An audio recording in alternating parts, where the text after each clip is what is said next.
Putain, en ce moment, je fais des rêves étranges. Je me demande s'ils sont réels. Ouais.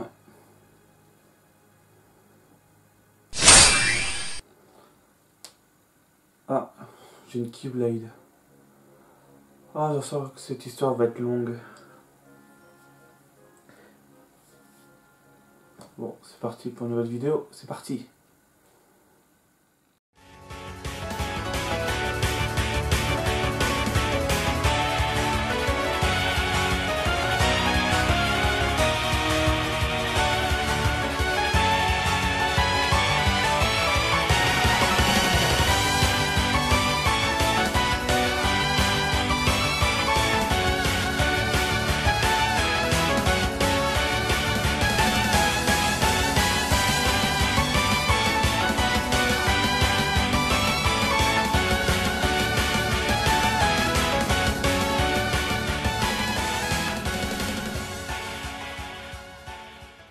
Salut les aventuriers et aventurières. Aujourd'hui nous allons parler de Kingdom Hearts 1.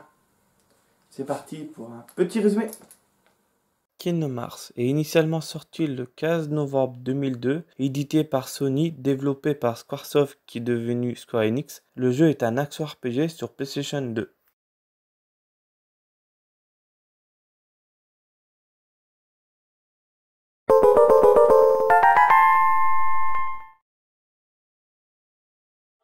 Le jeu s'ouvre sur une station bien énigmatique. Un jeune garçon semble perdu dans un mystérieux endroit. Cette phase sert de tuto. Le jeu propose une épée pour l'attaque, un bouclier pour la défense et un sceptre pour la magie. Selon celui qu'on sélectionne, la caractéristique sélectionnée augmente. Après, le vitrail se désintègre et on s'enfonce de plus en plus. C'est là qu'on apprend le système de combat. On fait la rencontre de mystérieuses créatures. Après l'affrontement, on descend de plus en plus. On arrive devant une porte. On rentre une fois là, 3 personnes nous posent plusieurs questions. Après cela fait, on retourne dans cet endroit étrange et on continue à affronter ces drôles de créatures. Et cette fois-ci, on ne descend pas, on monte. Et notre ombre devient une créature géante. Et on doit l'affronter. Une fois terminé, on se fait engloutir par une drôle de matière. Et on se fait réveiller. Apparemment, c'était un rêve. On découvre que le jeune garçon se nomme Sora. Sa fille Kairi et l'autre garçon se nomme Riku. Ce trio d'amis vit sur l'île appelée l'île du destin. On apprend que Kairi vient d'un autre monde.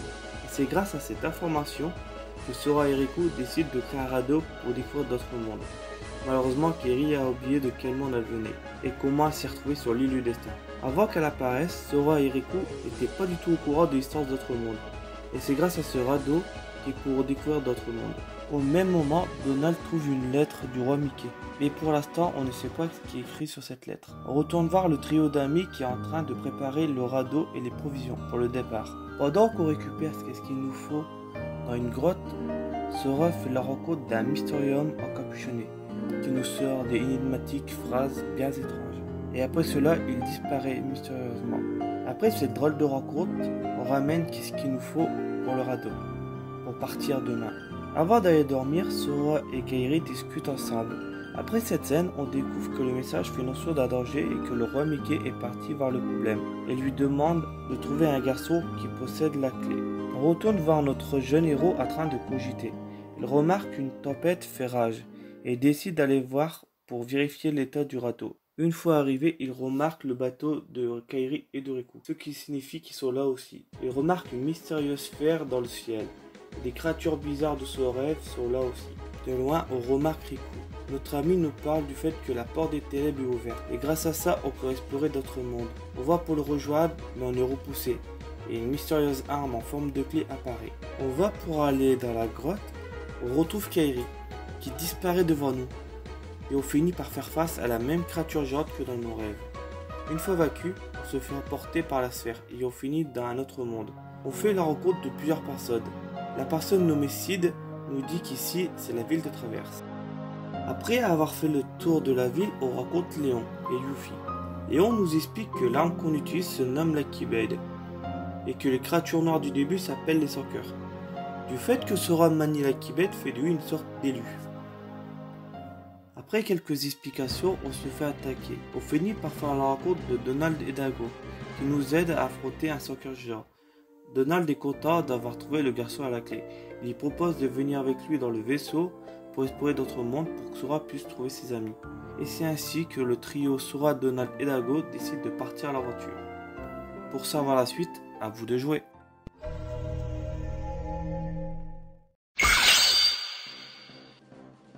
Au premier abord, le système de combat peut paraître assez mou ou pas terrible, mais plus on avance dans le jeu et qu'on avance de niveau, plus on débloque des compétences qui permettent de dynamiser le combat. C'est pour ça que c'est intéressant de prendre un peu de niveau au fur et à mesure des mondes qu'on explore. Parce qu'on voit vraiment la différence entre le Sora du début du jeu et le Sora à peu près level 50, 40 et 60.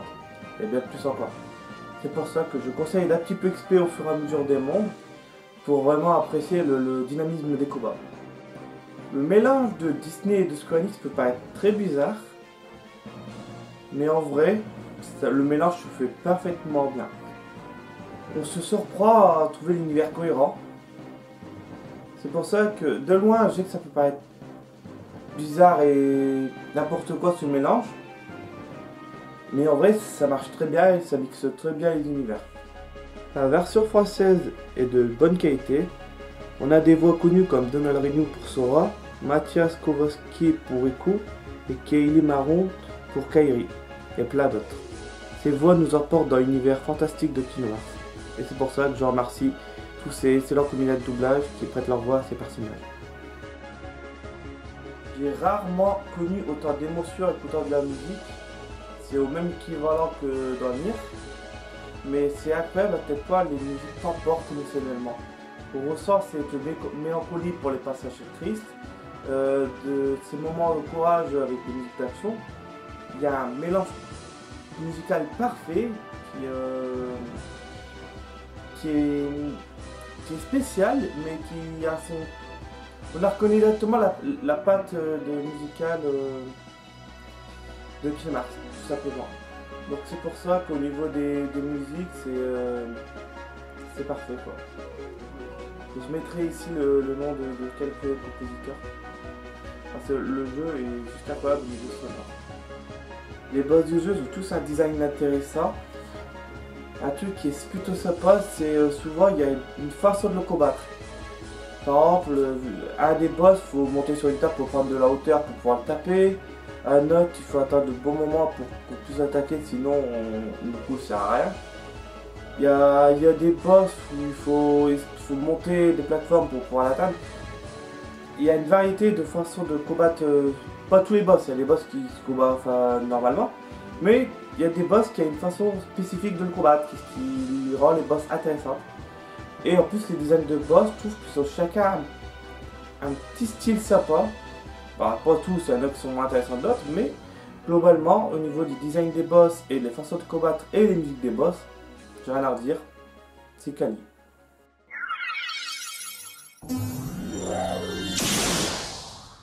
Malheureusement, la caméra elle a parfois du mal à suivre, surtout pendant les affrontements. Quand on commence à mettre des coups d'épée qui va du coup à droite à gauche, c'est vrai que la caméra elle a tendance à se perdre, mais ça s'améliore avec les suites et c'est pas la chose la plus grave du jeu. Mais c'est vrai que ça peut être embêtant. Une chose qui est vite pénible, c'est les sauts. Pour ceux qui ont fait le monde de Tarzan, ils savent de quoi je parle. Les sauts, ils ont parfois du mal à s'enclencher. Ou les plateformes, ils ont une hitbox qui fait l'endroit qu'on puisse attraper la plateforme. Elle a du mal.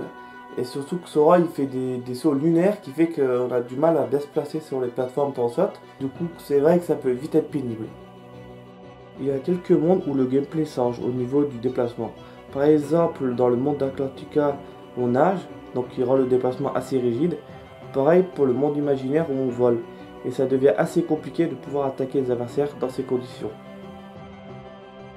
Dans certains mondes, on peut s'y perdre. Par exemple, ce monde nous aura rendu fou jusqu'au bout, c'est le monde de Tarzan qu'on peut vite s'y perdre avec le truc des lianes et tout ça, qui fait que on doit attraper des branches plutôt pour aller plus haut, des lianes pour se balancer à droite à gauche. Et surtout un endroit qui me fait faire des cauchemars dans Kingdom Hearts 1, c'est la forteresse oubliée.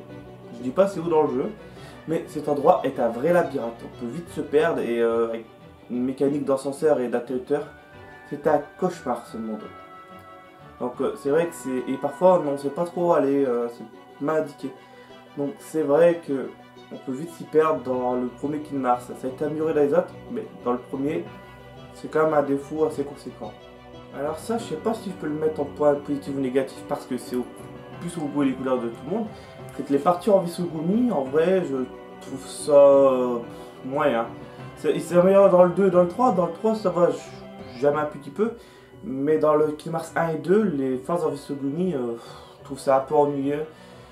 Pourtant, je croyais que c'était parce que j'aimais pas les phases de tir, mais Nier Automata m'a prouvé le contraire. Donc maintenant, c'est tout simplement, j'ai du mal avec les phases en Visugumi.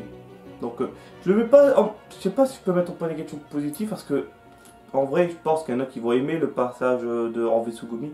En plus on peut les améliorer les Visugumi qui fait que on peut s'amuser à construire son petit Visugumi à soi qui peut être intéressant. Mais on peut faire, moi de mon côté j'aime pas. Mais je peux comprendre qu'il y a d'autres aiment et je respecte tout à fait. Mais moi de mon côté les phases en Visugumi ça me dit rien. Je déteste même pas, c'est juste que je trouve ça un peu insipide. Mais c'est personnel et en vrai je peux comprendre qu'il y en a qui aiment bien.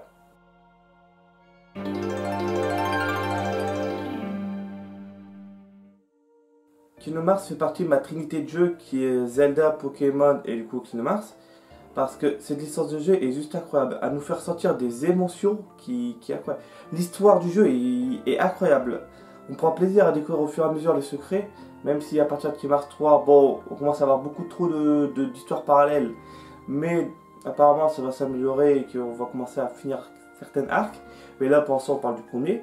Et l'histoire en elle-même, le premier, on peut très bien finir le premier et se dire, bon, on sent qu'il y a une suite qui arrive, mais on peut très bien finir Kingdom Hearts 1 en te disant, c'est bien, je peux finir comme ça. Et pour eux qui ont envie de continuer l'aventure, il peut se dire, let's go, c'est parti, je peux faire les autres. Ce jeu peut se faire tout seul, pour dire de découvrir l'histoire du premier. Et pour eux qui veulent plonger le plaisir Kingdom Hearts, mais ils jouent aux autres. Et pour le niveau du Kingdom Hearts, il y a quoi faire. Et en vrai, je conseille vraiment de se plonger dans cet univers qui est incroyable. Je suis pas un gros fan de Disney et pourtant j'ai accroché à cet univers. C'est que je suis en train de collectionner tous les Kingdom Hearts, je suis pas loin. Et je suis quelqu'un d'assez difficile au niveau de l'histoire et au niveau émotionnel. Il faut qu'une œuvre m'emporte pour que j'accroche. Et Kingdom Hearts a réussi. Donc c'est vrai que c'est pas tous les œuvres qui arrivent à faire ça parce que je suis assez difficile, je suis chiant mais je suis assez difficile. Et pour moi, Kingdom Hearts c'est une valeur sûre au niveau du jeu vidéo. Ça fait partie de l'histoire du jeu vidéo. C'est un jeu qui mérite d'être encore plus connu que ça, qui commence à remonter. Au niveau de la réputation, Kingdom Hearts commence à remonter. À une époque, c'était un peu bas. Mais là, je suis content que la saga elle est en bonne route pour encore plus marcher. En tout cas, merci d'avoir regardé cette vidéo. A plus pour plus de vidéos. A plus.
Donne-moi ta force!